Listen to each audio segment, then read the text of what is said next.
Good morning and welcome to Where Entrepreneurs Thrive. My name is Russ Nolting. I'm the Regional Director at KW Colorado. On this week's episode, we're speaking with Sean Moudry to discover how he became the entrepreneur we see today and what makes him thrive.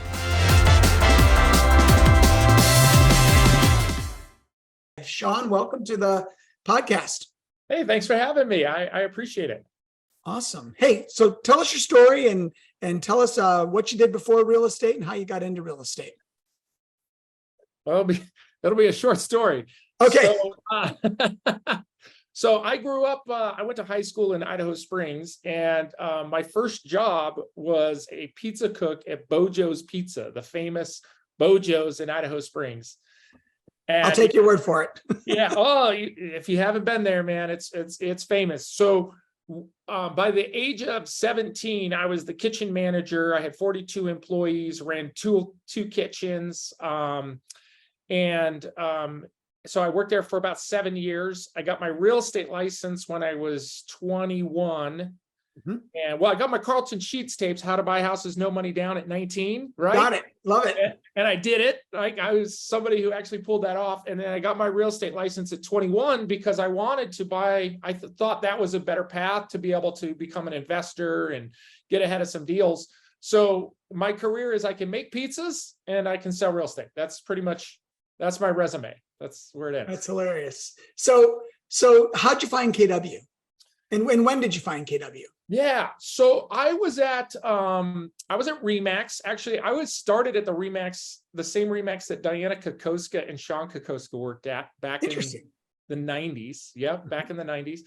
And so I was at Remax for 7.5 years. I had every award at Remax by the age of 25. So I was in the Hall of Fame. Back then, the highest award you could get was the Platinum Club because, there's probably only a couple agents doing more than that.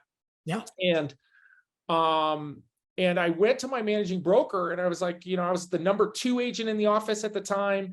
And the number 1 agent was about to retire. And I was kind of freaking out. Like, I couldn't see a growth path. And I said to my managing broker, where do I go from here? And he was amazing, man. Great investor, just really, a really good guy.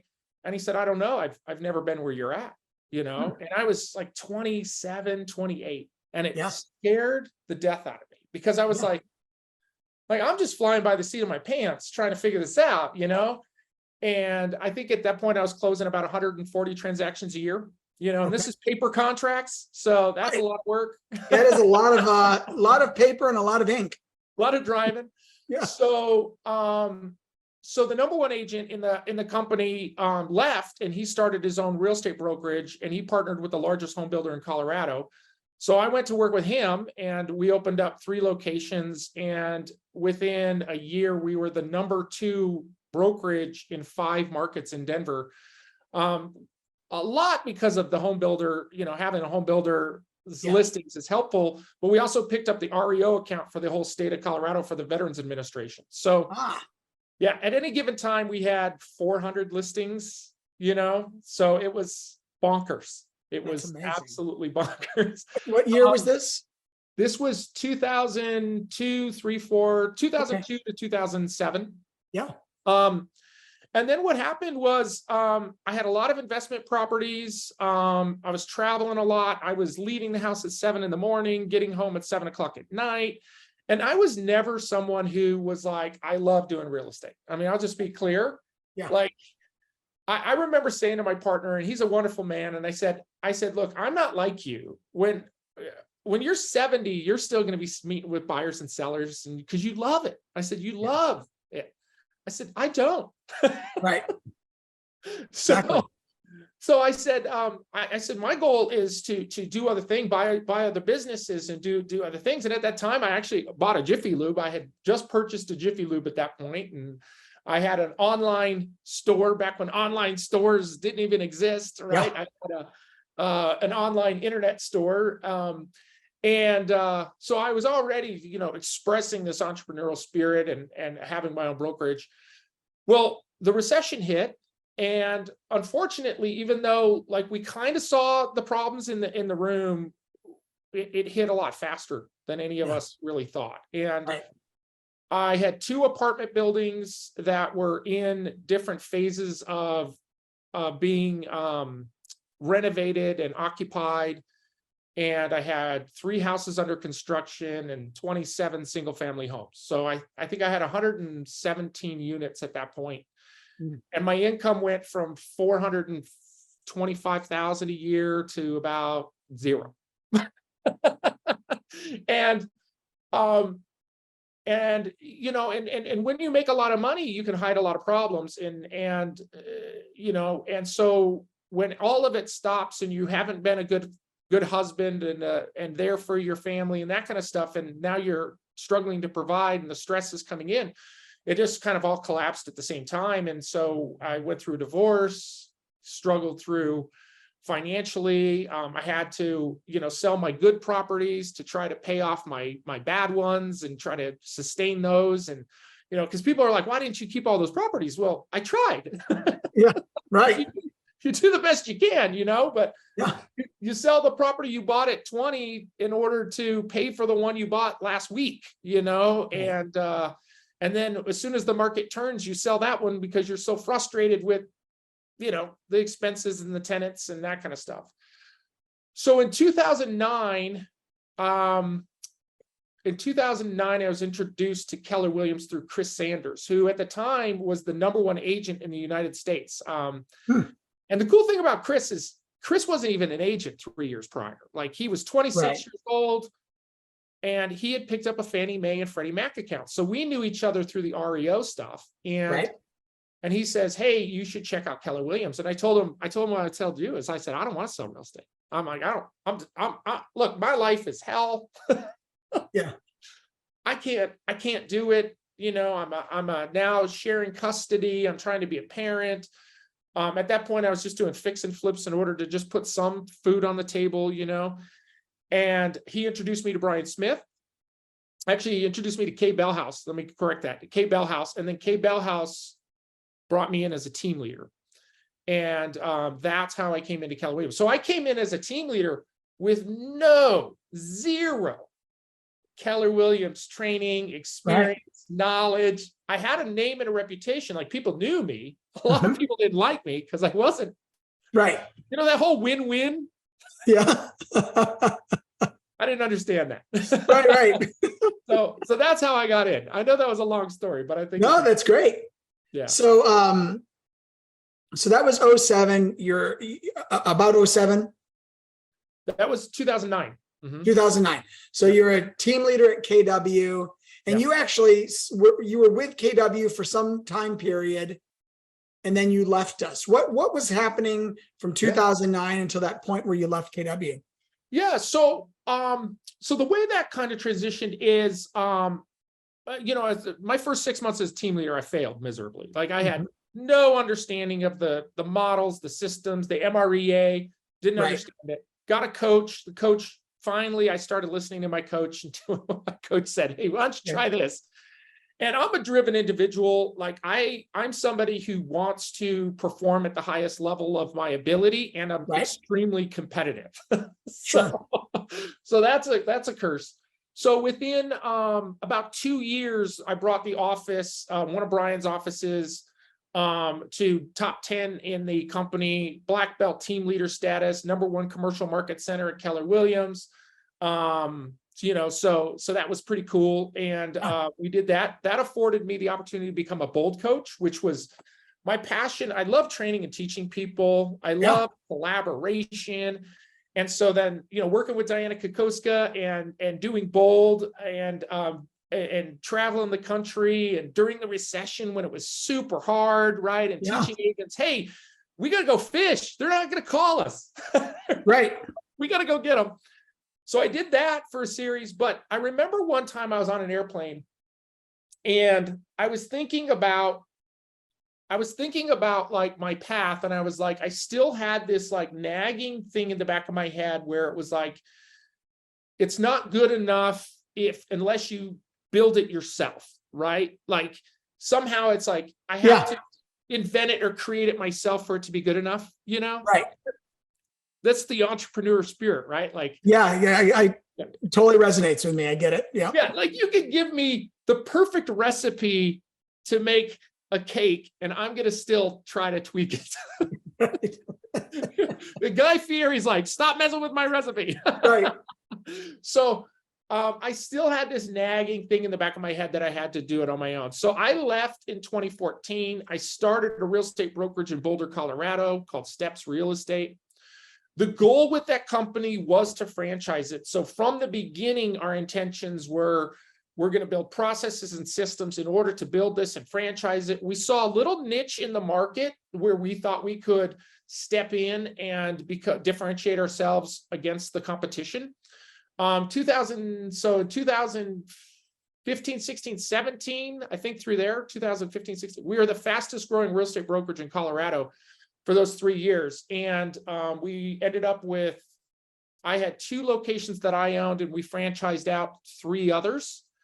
But the mistake I made was the value that I provided wasn't scalable. And the hard part about it, it was identified early in the business plan, but I didn't address it early enough. And the problem is coaching was included. So we did one-on-one coaching with all of our agents every week. Okay. And the problem is I was the coach and I had to train other coaches, and it's really hard to train somebody as a coach, right? Because the coach has to set their needs aside and put their pupils' needs first. And it's super hard to do, right? Not everybody has that ability. So we merged that company. We brought it into EXP in 2018. We were the largest organization to move into EXP. And at that time, I had, like a lot of us have, we have a lot of relationships with people at EXP. And I don't have anything disparaging to say about EXP. I think it's a great company, but what the biggest mistake I made there was the culture that we had was a Victorian house in Boulder with a VW bus out front, right? Like this, the biggest argument we would have is, should you be able to wear shoes or not in the office? Okay. Yeah. Like dogs are okay, but you should at least have flip-flops on, Right. This is the arguments. So we merge it with a tech company that is your relationship as an avatar, your support systems in an avatar world. And it was immediate culture clash. And unfortunately, EXP at the time, I don't know their situation now, but they didn't own the technology. Everything they had, was Sky Slope and, all the KV Core and all this stuff. And so we're like going, hey, we need this change. We need to tweak this. And they just didn't have the ability to do it. And all my agents left. They all took off. They were like, see ya. So can I pause you for a second? I want to dig on something. So like you were like the perfect guy to go to EXP because of the way, the way that their economic model works. I mean, I assume when you went over there, you were kind of at the top of the funnel, right? Well, yeah, absolutely. It was a big deal when we joined. Yeah. It was a big, and about my downline. Yeah, I had everybody was in some level of my downline. Correct. Right. Yeah. So, but because the product that was being offered didn't resonate with your downline, they left, and it made the opportunity not worth as much. Oh, absolutely. I mean, literally, my best friend left. Yeah. And in his defense, he's still my best friend. Right. It was the right decision for him. Right. It was, his business improved when he left. Yeah. And the other issue that I have, which I think is interesting, is their way of leading agents is they have leadership and then the agents are the agents. Unlike what I was used to with my time at Keller Williams, where if they're going to make a decision that's going to affect the agents, they bring it to the Agent Leadership Council. They have discussions. The Agent Leadership Council brings it to your local ALC. There's discussions. And even if you don't agree, at least you have a voice, right? And the short time I was there at EXP, I think I was there like about 18 months. they had made like 3 decisions regarding profit share and the stock options. And one of the decisions took my revenue share, not profit share, I should say, my revenue share from about $4,000 a month down to $400 a month, like that. And it wasn't like there was a conversation about it. It was like, we made this change. Yeah, kind of a very corporate style structure. Yeah. Yeah, and of course the rates are going up traded. and everyone has to just deal with it. Yeah, and they're publicly traded, so they have to serve their investors. And ultimately, if you own stock, it's going to be long-term benefit to you. But dang, I was like, wow, that's what opened my mind to where the difference in how they see an agent versus how Keller Williams saw an agent. Does that make sense? Yeah, So, for sure. It's interesting in a timely comment because, we've got on the table a change to our system. Yeah. And, we had a conversation in Colorado. I think you were maybe there last week about, presenting the changes. And we're going to have another conversation now that local leadership has taken it to their market centers. And we're going to talk about that feedback. And ultimately, 4 people from our region are going to go to the international meeting and they're going to vote their conscience. And when I was on that call with you, we were super clear, like the delegates are going to vote what they want to vote. They're not going to vote what I, as the regional director, want. They're not going to vote what Gary Keller wants. They have a real vote, and it makes a difference. Just having the conversation makes a difference. Like, just, give us a voice, right? That's I think all anybody wants, right? Yeah. So ultimately you decided to leave EXP and come back to Keller Williams. What did that all look like? And then what's happened since? So good old Brian, my nickname for Brian is Yoda, right? So Brian, he said, well, what do you think you should do? Yeah. So Chris Sanders, once again, because, Chris Sanders with his downline has done really well, right? I think he might have 2 people in his downline, me being one of them. And, it's his wife and then him. And then, that is the way they stack it. So they get pay lines, and so he has made probably well over $500,000 just off of having me in his downline. Right. So he says to me one day, he says, hey, I want to introduce you to a friend of mine, because he runs in an investment group where they actually set goals and meet every quarter to compare their net profit quarter over quarter to hold themselves accountable. And these are people that are making over $1 million a year, right? It's like they're showing up in Lamborghinis and McLarens and like, it's a pretty cool group, right? So he says, hey, I want you to come to this group. So I'm like, yeah, I'll come. Yeah, absolutely. And I sit down and Brian Smith comes in behind and he puts his hand on my shoulder and I look up and there's Brian. And he says, Sean, this is an intervention. He's like, we know you're not happy. Like, what do we got to do? What do we got to do? So that's what brought me back to Keller, So they staged an intervention. You came back to Keller. And what year is that?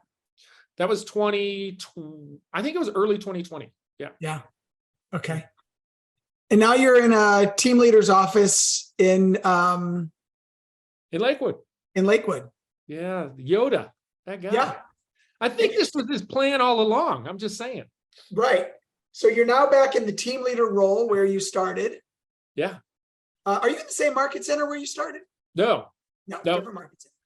Yeah. At this point, I have worked at 5 different Keller Williams market centers in my career. So, I've kind of been everywhere. And but that's cool. Like, how cool is that you can just kind of go, hey, I'm going over here now, and I'm going to do this now, because I'm somebody, I'm extremely fast paced in my life. Yeah. And I get bored. So if I was in an organization that didn't allow for opportunities and flexibility, and, like I said, I went to my managing broker at Remax and I said, where do I go from here? And he said, I don't know. Right. right? Boy, you go to your team leader or your OP or your office manager at Keller Williams, your MCA, and you say, where do I go from here? They're like, what? Yeah, let's get a flip chart out. Here's the Christmas list. Right. Exactly. So many things. So back in the role of recruiting agents and growing agents' businesses, you're really a coach and a recruiter and a leader. I love that. Yeah. Yeah. You know, it's funny. I was having this conversation with my wife this morning, and for probably 2 years, I was like, and I think Brian knew this, like when I came back to Keller in 2020, he never even talked about the team leader role. And because I would have said no, and it would have been a hard no, because this role, it's hard. It's a challenging role, but it leads to, and I know it leads to every opportunity within Keller Williams can be fulfilled. Not that it's the only direction, but it can be fulfilled if you're successful in this role, right? Yeah. And I was telling my wife this morning how funny it is that how hard I resisted falling back, not falling back like that, but coming back into this role, how hard I resisted it when, if you look at my resume, any logical person looking at my resume would say, you should be a team leader. You're going to be valued the most. You're going to get the most value. You're going to be the most happy. You're going to do the things that you want to do. Because I love to teach and train and coach and collaborate as a team leader. So it's really funny, like how blind I was to it and resistant. Mm-hmm. And then, and then the opportunity came up, and I was like, it was just a good time for me in my life, It was a good time. Love it. So KW added a purpose to our mission statement recently, and it's the name of this podcast, Where Entrepreneurs Thrive. And you've just given like a great timeline of entrepreneurial behavior. When we announced that back in 2022, what were your thoughts around that? Keller as the place where entrepreneurs thrive. Yeah, it resonated with me because even as a kid at 15, I was reading Entrepreneur Magazine, right? Mm-hmm. So for me, it is part of who I am. And the thing I love about this organization is they encourage you to have ancillary businesses, right? It's not like you should only do this. And, it's like, hey, get your handle around this, get your handle around your real estate business. And by the way, that's my biggest regret. If anybody ever asked me, like, what's your biggest regret, is when I left my brokerage back in 2009 and I joined Keller Williams, I didn't think about keeping my database together and keeping my real estate business going. So today I have a real estate business, and I have a business partner that we market, and we have a real estate business that is real estate and solar consultants, because for me, own your home, own your energy, right? Yeah. It's a no-brainer. So we own a solar company. We have a partnership in a solar company. And, I have other businesses. I was telling you offline that I'm looking at buying a gym in my neighborhood right now, because the owner, it just happens to be somebody that we know, and he's having some health issues, and it kind of makes a lot of sense. I'm in the process right now of negotiating some shares of the office I'm in, because, hey, if I'm going to invest, 3 to 5 years in this role of this office center, I'm really investing in myself, right? So it's a no-brainer to do that. Right. I mean, I was at Remax 7.5 years with number one agent, and I go to them and say, hey, I want to open an office. They're like, you ain't getting in my territory. Right. No, you're not. Hey, I want to be your business partner. There's no shares available. I actually had that conversation. I want to invest in your office. There's no shares available. There's no opportunity for you. You can be an agent. You can be an agent here. That's it. Absolutely. So I love that about Keller, and just the mindset about that today in America, we have lots of resources available to us that are coming at us from other directions, and we should look at them from a business-minded perspective. Yeah. Awesome. Sean, what's your secret sauce? I mean, what if what's the thing that you do better than anybody else that in real estate that you know? I'm dumb. Did you say you're dumb? Yeah. Uh-huh. I'm too dumb to know better. Uh-huh. So I was on a call with my coach yesterday, right? And we're having a conversation. It was brand new coach, like just on, but we're just going through the onboarding and getting to know you process. And we're talking about some of the accomplishments I made. And she had Googled me and she had read off some stuff. And I was like, yeah, but then this happened. And then this happened. And then this, and I said, I haven't only had failures. I've had massive public failures. Right. And she said, and this was so cool. She said, yes, but who else has accomplished all the things that you've accomplished? She says, you've accomplished more in your life than most people have accomplished in 5 lifetimes. Right. You know, like I'm a best-selling author. I'm a #1 blogger in the real estate industry. You know, I had a very successful coaching business. So I've had all these great things, but then all of these things, I've also on the other side have had failures. Right. And I think of the failures. Yeah. So that's the answer. I'm just too dumb to know better. You know, Yeah. I'll push it to the limit. And I think like my goal now at this point, I'm 49 years old.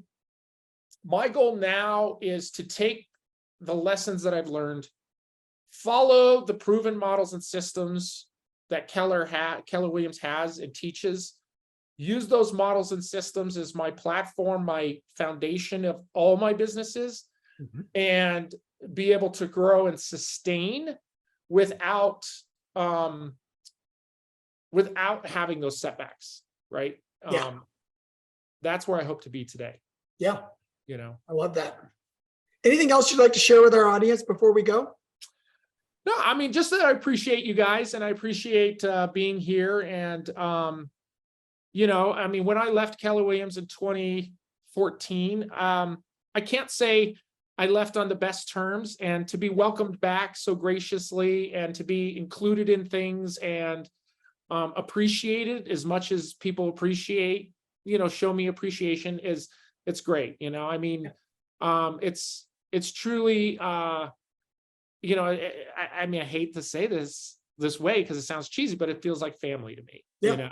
So it's just nice to be back. Awesome. I love it. Well, hey, thank you for sharing with us on our podcast today. I think people listening to this got a lot out of it. And you certainly demonstrated your entrepreneurial spirit and the grit required to be an entrepreneur, because if you're entrepreneurial, you're going to have setbacks. So I love that story. So thank you, Russ. Thank you so much. Talk soon.